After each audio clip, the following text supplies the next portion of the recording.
Hello, আসসালামু আলাইকুম viewers. আর একটি নতুন ভিডিও নিয়ে আপনাদের সামনে উপস্থিত হলাম। আজকের ভিডিওতে মূলত আমি আলোচনা করব মুরগির বাচ্চার গাম্বুরা রোগ কয়দিন বয়সে হতে পারে, গাম্বুরা রোগ কেন হয়, গাম্বুরা রোগের লক্ষণ কী এবং গাম্বুরা রোগ হলে সুস্থ করতে কী কী ওষুধ ব্যবহার করতে হবে।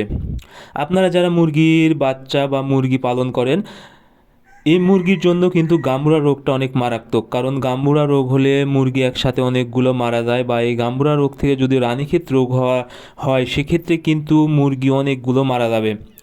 যেহেতু গাম্বুরা রোগ বাচ্চা অবস্থায় হয় সেক্ষেত্রে কিন্তু বাচ্চার একটু রোগ প্রতিরোধ ক্ষমতা কম থাকে, সেক্ষেত্রে কিন্তু অনেকগুলো বাচ্চা মারা যাবে। সেক্ষেত্রে এই রোগটা যেন না হয় অবশ্যই আপনাদেরকে সতর্কতার সাথে অবলম্বন করতে হবে। এই রোগ হওয়ার প্রধান কারণ কি? এই রোগ মূলত যদি আপনারা যেখানে মুরগির বাচ্চা রাখবেন জায়গাটা যদি অপরিষ্কার হয়, সঠিক পরিমাণ আলো বাতাস প্রবেশ করতে না পারে, এবং আপনারা যে জায়গায় মুরগি রাখবেন নিচে যে তুষ যদি ভেজা বা স্যাঁতসেঁতে হয় এবং গন্ধ বা গ্যাস হয়, সেক্ষেত্রে কিন্তু গাম্বুরা রোগ হওয়ার কারণ হয়ে দাঁড়ায়, বা প্রধান কারণই হলো এইগুলো। এই জন্য গাম্বুরা রোগ যেন না হয় সেক্ষেত্রে অবশ্যই এই বিষয়টা সতর্কতার সাথে দেখতে হবে। আর গাম্বুরা রোগ মূলত 11 দিন বয়স থেকে 30 দিন বয়সের মধ্যে যে কোনো সময় হতে পারে। এই জন্য আপনারা অবশ্যই 11 দিন বয়সে গাম্বুরার ভ্যাকসিন করে দেবেন, এবং 18 দিন বয়সে গাম্বুরার একটি ভ্যাকসিন, এই দুইটি ভ্যাকসিন করলেই কিন্তু গাম্বুরার ভ্যাকসিন শেষ। আর অবশ্যই আপনারা জায়গা পরিষ্কার পরিচ্ছন্ন রাখবেন। এবং গাম্বুরা রোগ হওয়ার পরে কোন কোন লক্ষণ প্রকাশ পাবে? আপনারা যখন দেখবেন মুরগি অনেক সময় কিন্তু ঝিম মারে, অর্থাৎ মাথা নিচু করে, অর্থাৎ মাটির দিকে মুখ করে মাথা নিচু করে ঝিম মারে এবং চুনা পায়খানা করে, অর্থাৎ বাহ্যিক দিক দিয়ে একদম এটা আপনাদের প্রধান লক্ষণ। যদি দেখবেন মুরগির বাচ্চা যদি গা ফুলে তুলে থাকে এবং মাথা নিচু করে মাটির দিকে মুখ করে থাকে, এবং খাবার কম খায়, অর্থাৎ গাম্বুরা রোগ যখন হবে তখন কিন্তু কোনোভাবেই খাবার খাবে না বা পানি খাবে না এবং চুনা পায়খানা করবে। আর আরেকটি বড় লক্ষণ সেটা হলো গাম্বুরা যদি রোগ হয় তাহলে কিন্তু আপনারা দেখবেন মুরগি যখন মারা যাওয়ার পরে রানের ওইখানে দেখবেন, অর্থাৎ দু পায়ের রান যেখানে থাকে সেখানে দেখবেন একদম ফুটকা ফুটকা কিন্তু রক্ত জমাট বাঁধার মতো একটা চিহ্ন বোঝা যাবে।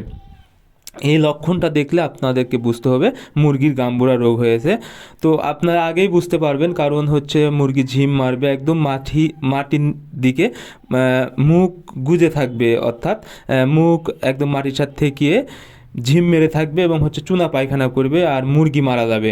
সেক্ষেত্রে আপনাদের অবশ্যই তাৎক্ষণিকভাবে কিন্তু চিকিৎসা করতে হবে, এবং ভালোভাবে ওষুধ দিয়ে মুরগিকে যদি ওষুধ খাওয়াতে পারেন আশা করি মুরগি খুব দ্রুত সুস্থ হয়ে যাবে।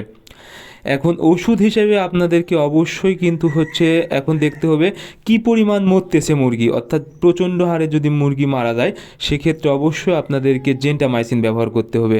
জেন্টামাইসিন 1 গ্রাম 2 লিটার পানিতে, সাথে লিভোফ্লক্সিসিন 1 মিলি 1 লিটার পানিতে ব্যবহার করবেন, এবং দুপুরবেলা আখের গুড় ব্যবহার করবেন।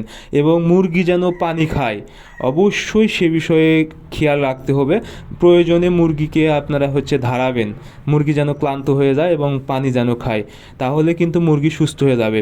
আর যদি কম পরিমাণ ধরে, অর্থাৎ মুরগি যদি মারা না যায়, 1টি বা 2টি মুরগি মারা যায়, অর্থাৎ কম লক্ষণ প্রকাশ পায়, সেক্ষেত্রে অবশ্যই আপনারা ওষুধ হিসেবে দিবেন লিভোফ্লক্সিসিন 1 মিলি 1 লিটার পানি, যেমন লিভোম্যাক্স, লিভোক্সিন, লিভোব্যাক, যে কোনো কোম্পানির, ভালো কোম্পানির আপনারা লিভোফ্লক্সিসিন 1 মিলি 1 লিটার পানিতে ব্যবহার করবেন। সাথে নিওমাইসিন সালফেট, অর্থাৎ নিয়োগজেল, নিওভেট 70, নিয়োগজেল 70 এই জাতীয়, অর্থাৎ নিওমাইসিন সালফেট 1 গ্রাম 1 লিটার পানিতে, 2টা ওষুধ মিক্সার করে আপনারা যদি ব্যবহার করতে পারেন।